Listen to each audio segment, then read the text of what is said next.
দর্শক মন্ডলী সালাম আলাইকুম। আমন্ত্রণ জানাচ্ছি সানজি স্টেইনলেস স্টিলের সৌজন্যে টকশো মুক্তবাকে। আমাদের আজকের বিষয় নবম জাতীয় সংসদের নবম অধিবেশন। আলোচনার জন্য স্টুডিওতে উপস্থিত আছেন ডক্টর মঞ্জুর এ চৌধুরী, কলাম লেখক, রেহানা পারভিন, মিডিয়া ব্যক্তিত্ব, ডক্টর মোহাম্মদ আলী, প্রফেসর, তাসকেগি বিশ্ববিদ্যালয়, আমেরিকা। আপনাদের তিনজনকে স্বাগত জানাচ্ছি অনুষ্ঠানে। ওকে, এই ব্যাপারে আসবো আপনার কাছে আবার।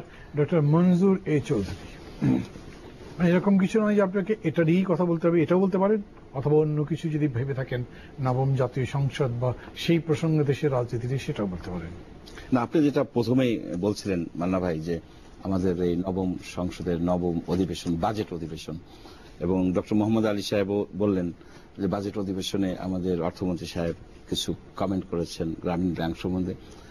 আমাদের অর্থমন্ত্রী সাহেব অনেক কমেন্ট করেন, আপনি হয়তো দেশে সবসময় থাকেন না, আমরা এটাতে অভ্যস্ত হয়ে গেছি বলতে গেলে।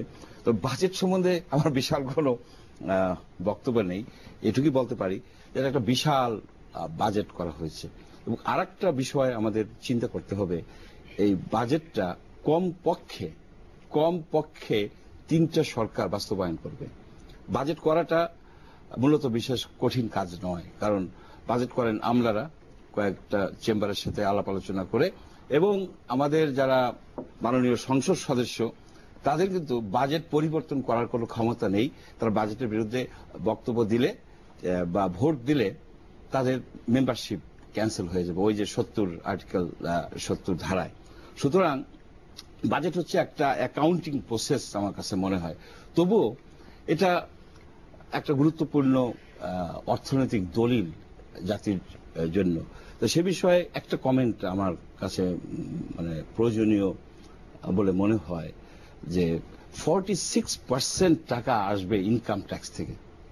এটা আহরণ করা খুব সহজসাধ্য ব্যাপার হবে না। তারপরে প্রায় 31,000 কোটি টাকা বৈদেশিক ঋণের সংস্থান এই 3টে সরকার কিভাবে করবে, এটাও আমার কাছে খুব একটা আশাব্যঞ্জক বলে মনে হয় না। জিডিপির যে গ্রোথ 7.2% টার্গেট করা হয়েছে, এটাও যে অ্যাচিভেবল হবে এ বিষয়েও কিছুটা সন্দেহ থেকে যায়। কারণ এই যে রাজনৈতিক যে টার্মোয়েল চলতেছে, যেভাবে দেশে হরতালের পর হরতাল, এই সময় ইনভেস্টমেন্ট কিভাবে হবে? আপনার লোকাল ইনভেস্টমেন্ট এবং ফরেন ইনভেস্টমেন্ট হওয়ার সম্ভাবনা তো কম, ন্যাচারালি কম। সে সময় এই যে টার্গেট আমরা করে রাখলাম, অর্থমন্ত্রী নিজেই বলেছেন, তাহলে উনি কেন 7.2% টার্গেট করলেন?